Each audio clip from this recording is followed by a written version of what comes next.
Hi friends, welcome to Jaya's garden. இன்றைக்கி வந்து நம்ம நெற்பவளம் வந்து நிறைய விதைகள் இருக்காங்க. ஸோ அதை சேகரிச்சுக்கிறோம்.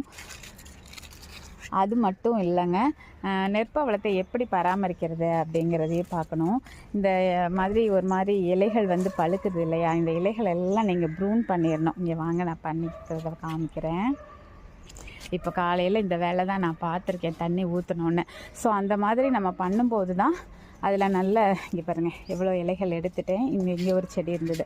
இந்த ஒரு மாதிரி பழுத்து வர இலைகளெல்லாம் எடுத்துகிட்டே இருந்தோம் அப்படின்னா தான் நிறைய பவளங்கள் வர்றதுக்கு நமக்கு ஹெல்ப் பண்ணும். இதில் நமக்கு பூச்சி தாக்குதல்லாம் பெருசாக வராது, இந்த இலைகள் மட்டும்தான் பழுக்கும். ஸோ இந்த இலைகள் பழுக்க பழுக்க நம்ம அதை வந்து ரிமூவ் பண்ணிகிட்டே இருந்தோம் அப்படின்னாக்கா பார்க்குறதுக்கும் அழகாக இருக்கும். அதே நேரம் மணிகளும் நிறையவே உருவாகிட்டு இருப்பாங்க. அது மட்டும் இல்லை, மணிகள் ரெடியான உடனே கொஞ்சமாக இருந்தாலும் எடுத்து பத்திரப்படுத்திடுங்க.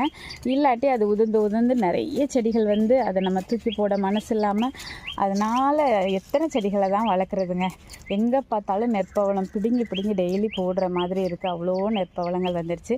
அது மாதிரி இந்த மாதிரி ஒரு குச்சி வந்து காயும் ஃபுல்லாக முதிர்ந்து அது வந்து நல்லா வந்து நிறைய சீடு கொடுத்ததுக்கப்புறமா அது காய ஆரம்பிச்சிடும். அப்படி காஞ்சதுக்கப்புறம் அதை பிடுங்கி போட்டுருங்க. ஓகே ஃப்ரெண்ட்ஸ், இந்த டிப்ஸ் உங்களுக்கு வந்து பிரயோஜனமாக இருக்கும்னு நினைக்கிறேன். பிடிச்சிருந்தா லைக் பண்ணுங்கள், ஷேர் பண்ணுங்கள், கமெண்ட் பண்ணுங்கள். மறக்காமல் சப்ஸ்கிரைப் பண்ணி சப்போர்ட் பண்ணுங்கள்.